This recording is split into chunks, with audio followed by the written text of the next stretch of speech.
கொலஸ்ட்ராலை கட்டுப்படுத்தக்கூடிய 5 வகையான மீன்கள் என்ன அப்படின்றத தான் இந்த வீடியோல நீங்க பார்க்க போறீங்க. ஸோ கொலஸ்ட்ரால் வந்து உடல்ல இருக்கவே கூடாது அப்படின்னு நம்ம சொல்லல. கொலஸ்ட்ரால் ஒரு குறிப்பிட்ட அளவு நம்ம உடலுக்கு தேவைதான். ஆனா அதிகப்படியா இருக்கும் பொழுதுதான் அது சில நோய்களை வர வைக்குது. நம்ம உடலுக்கு அஃப்கோர்ஸ் இந்த வைட்டமின் டி அப்படின்றது ரொம்ப ரொம்ப தேவை. நம்ம தலை முடிக்கா இருக்கட்டும், நம்மளுடைய உடல் நார்மலா சீரா ஒர்க் ஆகுறதுக்கா இருக்கட்டும், இல்ல நம்மளுடைய போன் ஹெல்த்துக்கா இருக்கட்டும், இந்த மாதிரி நிறைய விஷயங்களுக்கு இந்த வைட்டமின் டி அப்படின்றது ரொம்ப ரொம்ப இம்பார்ட்டன்ட். ஏர்லி மார்னிங் எந்திரிச்சு இந்த காலை சூரியனை வந்துட்டு நம்ம உடல்ல வாங்கிக்க வேண்டியது நம்மளுக்கு வைட்டமின் டி கொடுக்கும் அப்படின்லாம் நீங்க கேள்விப்பட்டிருப்பீங்க. ஆனா இந்த வைட்டமின் டி எடுத்ததுக்கு அப்புறமா அதை செயலாக்குறதுக்கு உள்ள ஒரு சப்ஸ்டன்ஸ் தேவை. அதுதான் இந்த கொலஸ்ட்ரால் அப்படின்னு சொல்றாங்க. என்னதான் நீங்க வைட்டமின் டி உடலுக்கு கரெக்டான அளவு எடுத்துக்கிட்டாலும் அதை செயல்படுத்துறதுக்கு உங்க உடல்ல ஒரு குறிப்பிட்ட அளவு கொலஸ்ட்ரால் இருக்கணும். அதையும் தாண்டி இந்த கொலஸ்ட்ராலுடைய வேலை என்ன அப்படின்னு பாத்தீங்கன்னா, நீங்க சாப்பிடுற உணவுகள் எல்லாத்தையுமே உடைக்கிறதுக்கு இந்த கொலஸ்ட்ரால் தான் பயன்படுது. அதையும் தாண்டி ஹார்மோன்ஸ் எல்லாத்தையுமே உருவாக்குறதே இந்த கொலஸ்ட்ரால் தானா. அதனால ஒரு குறிப்பிட்ட அளவு உடல்ல உங்களுக்கு கொலஸ்ட்ரால் இருந்தாலும் அந்த கொலஸ்ட்ராலோட அளவு அதிகமா போயிடுது அப்படின்னா அது உங்களுக்கு இதய நோய்களை வந்து உண்டு பண்ணும், ரத்தத்துல நிறைய பிரச்சனைகளை உண்டு பண்ணும் அப்படின்னு சொல்றாங்க. சோ இந்த கொலஸ்ட்ரால் அளவை கரெக்டா நீங்க வச்சுக்கிறதுக்கு நீங்க ஒரு மீன் பிரியரா இருந்தீங்கன்னா இந்த 5 வகையான மீன்களை வந்து நீங்க சாப்பிடலாம். பொதுவா மீன் அப்படின்னு எடுத்துக்கிட்டாலே எல்லாருமே ஃபர்ஸ்ட் டாப்புக்கு போறது இந்த வஞ்சர மீன் தான். ஏன்னா அது வந்து வாங்குறது ஈஸி, கழுவுறது ஈஸி, சமைக்கிறது ஈஸி, ரேட்டு கொஞ்சம் ஜாஸ்தியா இருந்தாலும் சாப்பிட்றது கூட ஈஸி. முள்ளெல்லாம் இருக்காது, நடுமுள் மட்டும் இருக்கும். அது நல்லா பொரிச்சு கூட சாப்பிட்றலாம் அப்படின்னு சொல்லிட்டு அதிகப்படியான பேரு டக்குனு எடுக்கிறது இந்த வஞ்சர மீனா இருக்கும்.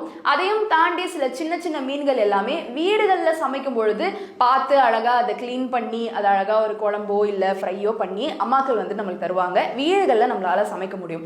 அப்படி நீங்க வீடுகளில் விதவிதமான மீன் வாங்குற ஒரு மக்களா இருக்கிறீங்க அப்படின்னா நீங்க கொலஸ்ட்ராலை கட்டுப்படுத்துற இந்த 5 வகையான மீன்களை அடிக்கடி உங்களுடைய உணவுல சேர்த்துக்கலாம். அதுல நம்பர் 1 என்ன மீன் அப்படின்னு பாத்தீங்கன்னா வாள் மீன் அப்படின்னு சொல்றாங்க. சோ இனிமே நீங்க மீன் வாங்க போறீங்க அப்படின்னா வாள் மீன் இருக்கா அப்படின்னு நீங்க கேட்டு வாங்கலாம். சோ அந்த வாள் மீன் உங்களுடைய உடல்ல இருக்கிற கொலஸ்ட்ரால் கொழுப்பு எல்லாத்தையுமே சரி பண்றதுக்கு ரொம்பவுமே உதவி செய்து கட்டுப்பாட்டுக்குள்ள வச்சுக்குமா. ரெண்டாவது என்ன மீன் பாத்தீங்கன்னா மத்தி மீன். இந்த மத்தி மீனுமேவும் உங்களுடைய கொலஸ்ட்ரால் அளவை கட்டுப்பாட்டுக்குள்ள வச்சுக்கிறதுக்கு ரொம்பவுமே உதவி பண்ணுது. மீன்கள்ல எக்கச்சக்கமான பயன்கள் இருக்கு. கொலஸ்ட்ராலை கட்டுப்படுத்துற பயன் மட்டும் கிடையாது. கண்ணுக்கு நல்லது, மீன் வந்து நம்மளுடைய ஸ்கின்னுக்கு நல்லது. சிக்கன், மட்டன் இது எல்லாத்தையுமே தாண்டி அதிகப்படியா மீன் சாப்பிட்றதுனால எக்கச்சக்கமான பெனிஃபிட்ஸ் இருக்கு. நம்பி சாப்பிடலாம்.